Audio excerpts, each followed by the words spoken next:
कश्मीर में ख़बर ॾींदा हलूं त कश्मीर में SHO ज़ियाद अली नौनारी जी बदली ख़िलाफ़ शहर में सख़्त अवामी रद्द अमल साम्हूं आयो आहे, जिते शहरनि प्रेस क्लब कश्मीर जे साम्हूं एहतजाजी धरणो हणी मेन रोड ब्लॉक करे छॾियो। एहतजाज जी अॻवानी समाजी अॻवाननि ज़मान दायो, गुलाम हैदर कोसो, हाफ़िज़ गुलज़ार ऐं हाफ़िज़ हनीफ़ मज़ारी कई। मुज़ाहिरीन हथनि में बैनर ऐं प्ले कार्ड खयल हुआ, जिन ते SHO ज़ियाद नौनारी जी बदली वापसि वठण ऐं अमुन लाइ ॾिनल कुर्बानीनि जो एतिराफ़ करण बाबति मुतालबा दर्ज हुआ। मीडिया सां ॻाल्हाईंदे मुज़ाहिरीन चयो त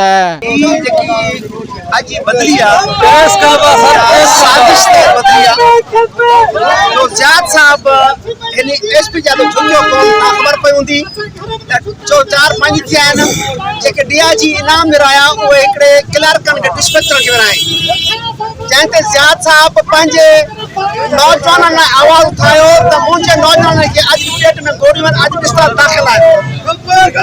उन बदिलो इहो करिणो वञे कश्मीर में अमन करायो वञे। कश्मीर जो माण्हू गवाह आहे, अॼु कश्मीर जा माण्हू रोड ते थी विया आहिनि।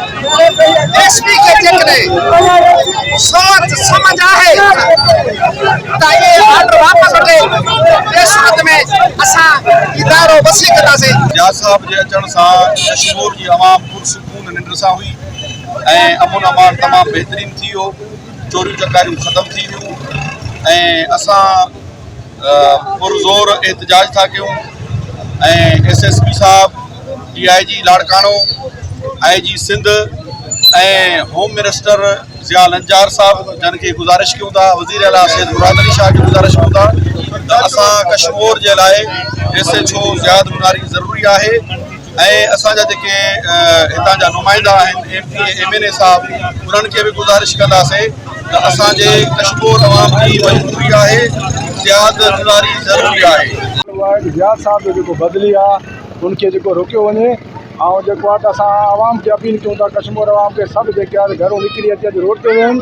असांजो जेको ऑफिसर आहे सुठो ईमानदार ऑफिसर आहे, जेको असां कश्मीर खे अमन अमान ॾिनो अथसि। असां ख़ुदारा IG सिंध खां मुतालबो कयूं था त हिकु बहितरीन ऑफिसर आहे ज़ियाद अली नौनारी साहब, जेको कश्मीर जे अवाम जे दिलनि में रहे, जंहिं कश्मीर जे अवाम जे दिलनि ते राज कई आहे ऐं कश्मीर जे अवाम खे को सुख जो साहब मिलियो आहे।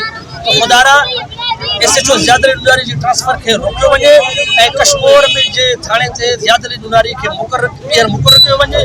सब्सक्राइब कयो अवामी न्यूज़ HD खे ऐं ताज़ा तरीन ख़बरुनि लाइ ॾिसंदा रहो अवामी न्यूज़ HD।